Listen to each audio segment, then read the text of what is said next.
Financial അക്കൗണ്ടിങ്ങിൻ്റെ ഇന്നത്തെ ക്ലാസ്സിൽ നമ്മൾ ഡിസ്കസ് ചെയ്യുന്നത് ഇഷ്യൂ ഓഫ് ഷെയർസിനെ കുറിച്ചാണ്.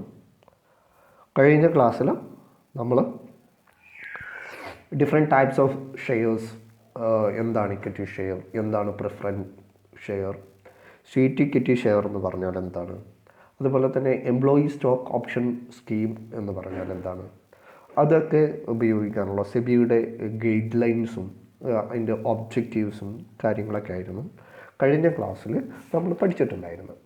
ഇന്നത്തെ ക്ലാസ്സിൽ നമ്മൾ എന്തൊക്കെയാണ് ഇഷ്യൂ ഓഫ് ഷെയർസ് എന്നുള്ളതും അതിൻ്റെ മെത്തേഡ് ഓഫ് ഇഷ്യൂവും പ്രൊസീജിയറും അതുപോലെ തന്നെ അക്കൗണ്ടിങ് ട്രീറ്റ്മെൻറ്റ് എന്നീ കാര്യങ്ങളാണ് പഠിക്കാൻ ഉദ്ദേശിക്കുന്നത്.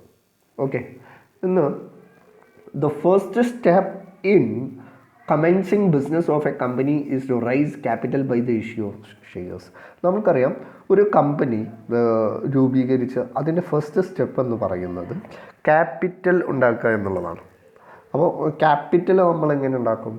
നമ്മൾ ഷെയർ ഇഷ്യൂ ചെയ്തുകൊണ്ട്, അല്ലേ, നമ്മുടെ മാർക്കറ്റിൽ ഷെയർ ഇഷ്യൂ ചെയ്തുകൊണ്ടാണ് നമ്മൾ എന്ത് ചെയ്യുന്നത്, ക്യാപിറ്റൽ എന്ത് ചെയ്യുന്നത്, നമ്മൾ കളക്ട് ചെയ്യുന്നത്, അല്ലെങ്കിൽ ഇത് ചെയ്യുന്നത്, കമ്പനി ക്യാപിറ്റൽ കളക്ട് ചെയ്യുന്നത്, ക്യാപിറ്റലിൻ്റെ ഷോർട്ടേജ് ഉണ്ടെങ്കിൽ. Okay, the shares of a company can be issued 3 ways. നമ്മൾക്ക് 3 തരത്തിൽ കമ്പനിക്ക് ഷെയർ എന്ത് ചെയ്യുക, ഇഷ്യൂ ചെയ്യാം. അതിനെക്കുറിച്ചാണ് മെത്തേഡ് ഓഫ് ഇഷ്യൂ എന്നുള്ളതിൽ പഠിക്കുന്നത്. ഏതൊക്കെ തരത്തിലാണ് നമ്മൾക്ക് കമ്പനിക്ക് ഷെയർ ഇഷ്യൂ ചെയ്യാനായിട്ട് സാധിക്കും? First one is private placement, second one right issue, public issue. ഇങ്ങനെ 3 തരത്തിലാണ് നമ്മൾക്ക് ഒരു കമ്പനിക്ക് അവരുടെ ഷെയർ ഇഷ്യൂ ചെയ്യാനായിട്ട് സാധിക്കുക. എന്താണ് പ്രൈവറ്റ് പ്ലേസ്മെൻ്റ് എന്ന് കൊണ്ട് ഉദ്ദേശിക്കുന്നത്? പ്രൈവറ്റ് പ്ലേസ്മെൻറ്റ് ഓഫ് ഷെയർ എന്നതുകൊണ്ട് ഉദ്ദേശിക്കുന്നത് എന്താണ്? It is the issue of shares by a company directly to one investor or a small group of investors. The investor may be other companies or persons such as friends or relatives. Private placement of shares എന്ന് പറഞ്ഞു കഴിഞ്ഞാൽ അവർക്ക് അത് പബ്ലിക്കായിട്ട് എല്ലാവർക്കും എടുക്കാൻ പറ്റുന്ന രൂപത്തിൽ അത് ഇഷ്യൂ ചെയ്യേണ്ട ആവശ്യമില്ല എന്നുള്ളതാണ് ചുരുക്കത്തിൽ പറഞ്ഞാൽ. അതായത് അവർക്ക് അതിൻ്റെ പ്രോസ്പെക്റ്റസ് തയ്യാറാക്കി എല്ലാവർക്കും ഷെയർ എടുക്കാൻ പറ്റുന്ന രൂപത്തിൽ ഇറക്കേണ്ടതില്ല. പകരം ഒരു കമ്പനിക്ക് മറ്റൊരു കമ്പനിക്കോ അല്ലെങ്കിൽ ഒരു ഇൻവെസ്റ്റർക്കോ അല്ലെങ്കിൽ ഗ്രൂപ്പ് ഓഫ് ഇൻവെസ്റ്റർക്കോ ഡയറക്റ്റായിട്ട് നമ്മുടെ ഷെയർ വിൽക്കാനായിട്ട് സാധിക്കുക, അല്ലെങ്കിൽ ഷെയർ കൊടുക്കുക. ഇതിനെയാണ് പ്രൈവറ്റ് പ്ലേസ്മെൻറ്റ് എന്ന് പറയുന്നത്. അപ്പോൾ അത് ചിലപ്പോൾ നമ്മളുടെ ഫ്രണ്ട്സ് ആയിരിക്കാം, അല്ലെങ്കിൽ റിലേറ്റീവ്സ് ആയിരിക്കാം. അവർക്ക് ആർക്കെങ്കിലും നമ്മൾ പ്രൈവറ്റായിട്ട് ഈ ഷെയർ അല്ലെങ്കിൽ ഈ ഒരു ഷെയർ നൽകുന്നതിനെയാണ് പ്രൈവറ്റ് പ്ലേസ്മെൻറ്റ് എന്നതുകൊണ്ട് ഉദ്ദേശിക്കുന്നത്.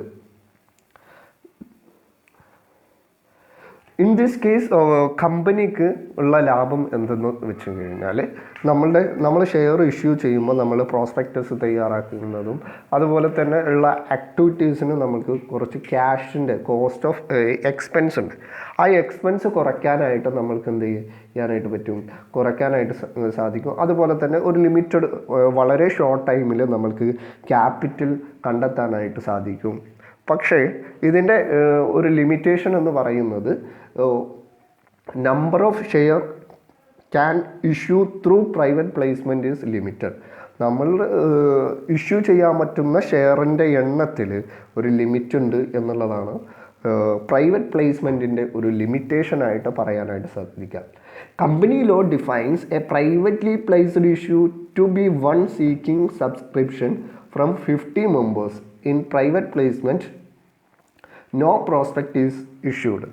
പ്രൈവറ്റ് പ്ലേസ്മെൻറ്റിൽ കമ്പനി ലോ പ്രകാരം നമ്മൾക്ക് എന്ത് ചെയ്യേണ്ട ആവശ്യമില്ല, പ്രോസ്പെക്റ്റസ് ഇഷ്യൂ ചെയ്യേണ്ടതായിട്ടുള്ള ആവശ്യമില്ല. അതുപോലെ തന്നെ 50 members നിന്ന് മാത്രമേ നമ്മൾക്ക് എന്ത് ചെയ്യാൻ പാടുള്ളൂ, സബ്സ്ക്രിപ്ഷൻ, അതായത് ഇഷ്യൂ ഓഫ് ഷെയർ നമ്മൾ ഇഷ്യൂ ചെയ്തിട്ട് സ്വീകരിക്കാനായിട്ട് പാടുള്ളൂ എന്നുള്ളതാണ്. Okay,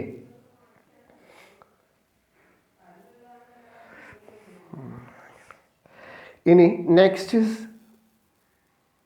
right issue. എന്താണ് റൈറ്റ് ഇഷ്യൂ? രണ്ടാമതായിട്ട് പറയുന്നത് നമ്മൾ പഠിച്ചു പ്രൈവറ്റ് പ്ലേസ്മെൻറ്റ് ഓഫ് ഷെയർ എന്നുള്ളതാണ് ഫസ്റ്റത്തെ ഇഷ്യൂ. രണ്ടാമത് right issue. It is the issue of shares to the existing share holders in proportion to their existing share holding. നിലവിലുള്ള ഷെയർ ഹോൾഡേഴ്സിൻ്റെ അവരുടെ നിലവിലുള്ള ആനുപാതികത്തിനനുസരിച്ച്, നിലവിലുള്ള ഷെയറിൻ്റെ ആനുപാതികത്തിനനുസരിച്ച് പുതിയ ഷെയർ അവർക്ക് തന്നെ ഇഷ്യൂ ചെയ്യുന്നതിനെയാണ് നമ്മൾ റൈറ്റ് ഇഷ്യൂ എന്ന് പറയുന്നത്. It is the issue of shares to existing share holders.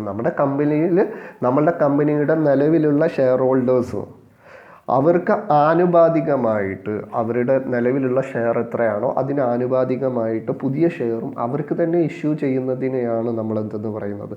Right issue എന്ന് പറയുന്നത്. In a right issue no prospectus issued. Right ഇഷ്യൂവിൽ ഒരിക്കലും പ്രോസ്പെക്ടസ് നമ്മൾ എന്ത് ചെയ്യുന്നില്ല, ഇഷ്യൂ ചെയ്യുന്നില്ല എന്നുള്ളതാണ്. Next is public issue. എന്താണ് public issue? It means selling shares or securities to the public by issuing a prospectus. Prospectus issue ചെയ്തുകൊണ്ട് അല്ലെങ്കിൽ പ്രോസ്പെക്ടസ് വഴി നമ്മൾ പബ്ലിക്കിന് ഷെയർ ഇഷ്യൂ ചെയ്യുന്നതിനെയാണ് എന്തെന്ന് പറയുന്നത്? പബ്ലിക് ഇഷ്യൂ ഓഫ് ഷെയർ എന്ന് പറയുന്നത്. It means selling shares or securities to the public by issuing prospectus പ്രകാരം അതിൽ നമ്മളുടെ ഷെയറിൻ്റെ വാല്യൂ എത്ര എന്നുണ്ടാവും, അറ്റ് പാറിൽ എത്ര എന്നുണ്ടാവും, അറ്റ് ഡിസ്കൗണ്ടിൽ എത്ര എന്നുണ്ടാവും, അതുപോലെ തന്നെ ഓഫർ സെയിലാണോ അല്ല എന്നുള്ളത് ഉണ്ടായിരിക്കും. അങ്ങനെയുള്ള എല്ലാ കാര്യങ്ങളും ഉൾപ്പെടുന്ന പ്രോസ്പെക്ടസ് പ്രകാരം പബ്ലിക്കിന് ഇഷ്യൂ ചെയ്യുന്നതിനെയാണ് നമ്മൾ എന്തെന്ന് പറയുന്നത്?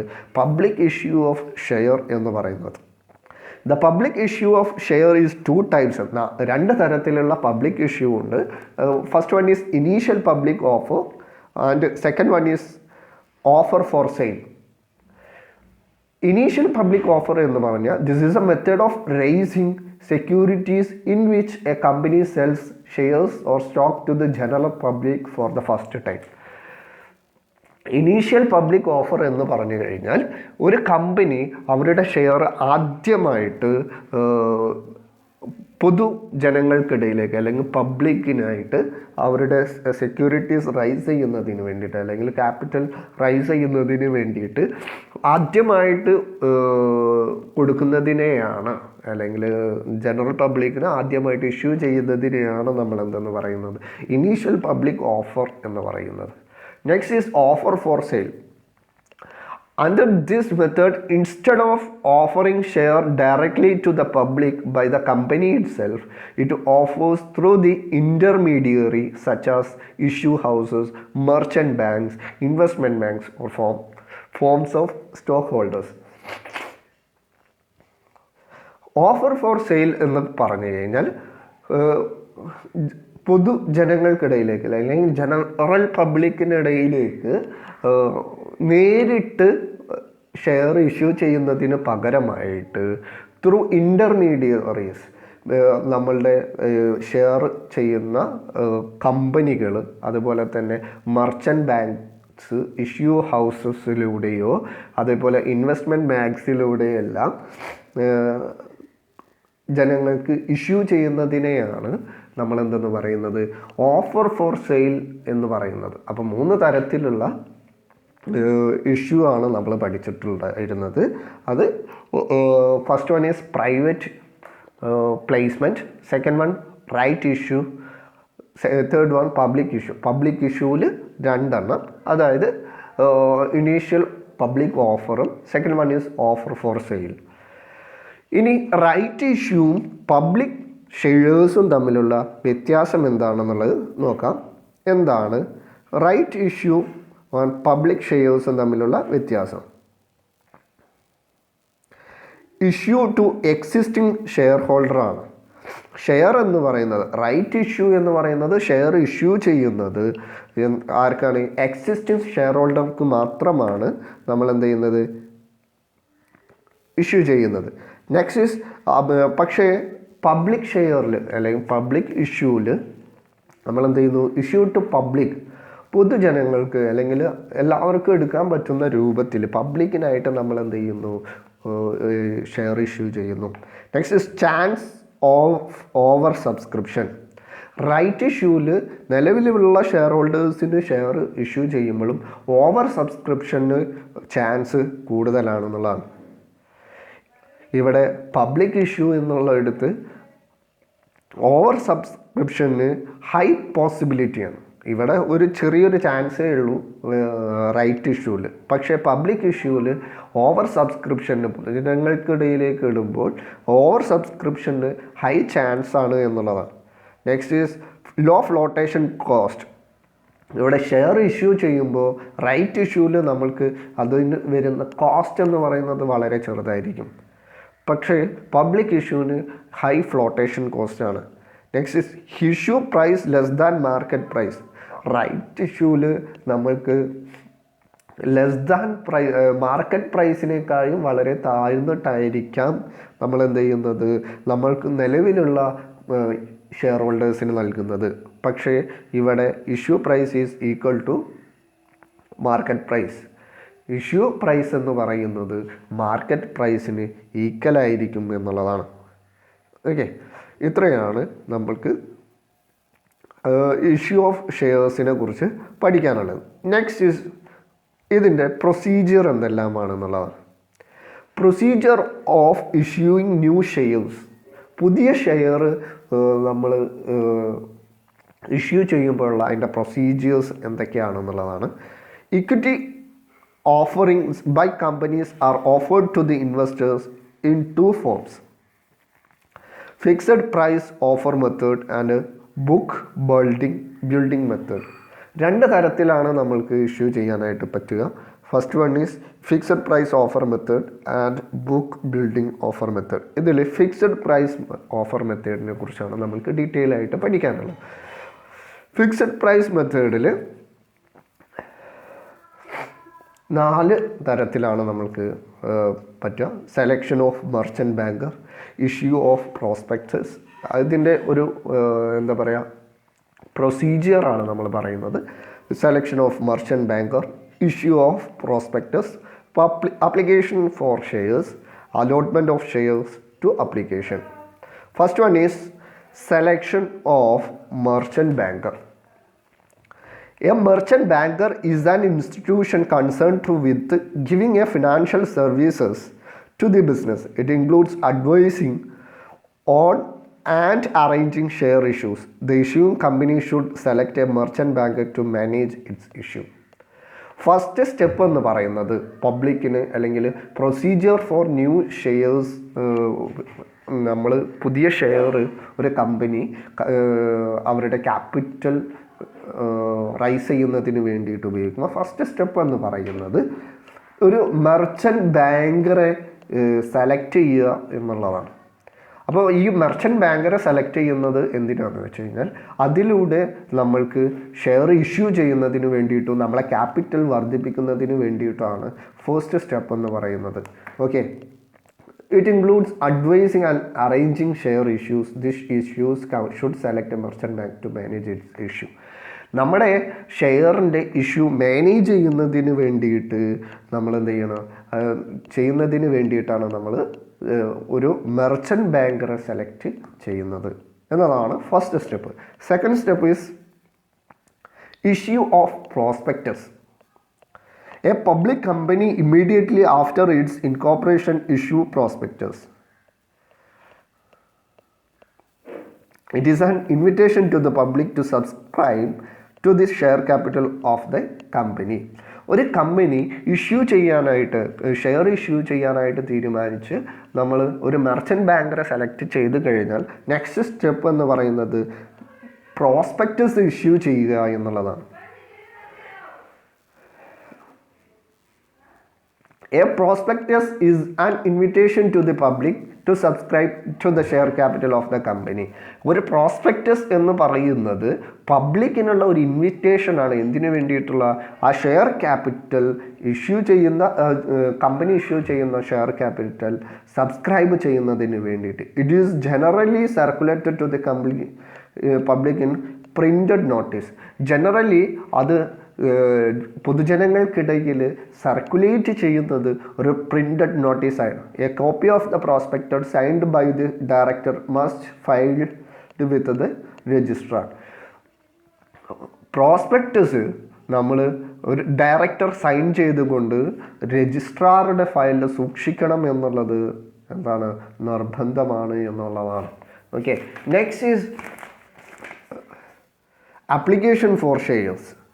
അടുത്ത സ്റ്റെപ്പ് എന്ന് പറയുന്നത് ആപ്ലിക്കേഷൻ ഫോർ ഷെയർസ്. രണ്ട് പ്രൊസീജിയറാണ് നമ്മളിപ്പോൾ പഠിച്ചു കഴിഞ്ഞത്.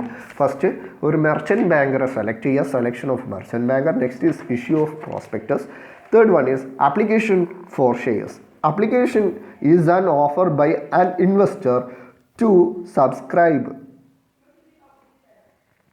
for a specified number of shares in a company. According to SEBI guidelines, the application money should not be less than 25% of issue of price of the shares.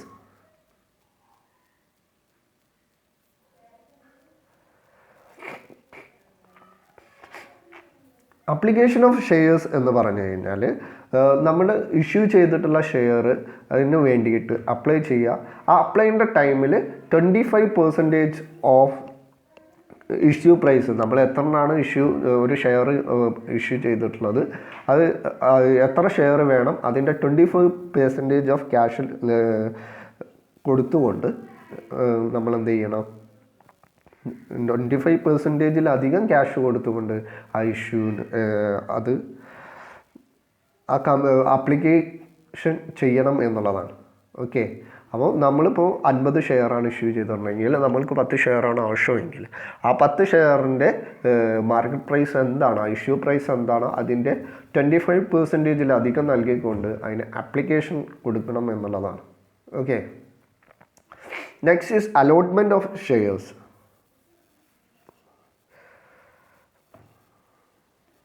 Allotment of shares to applicants.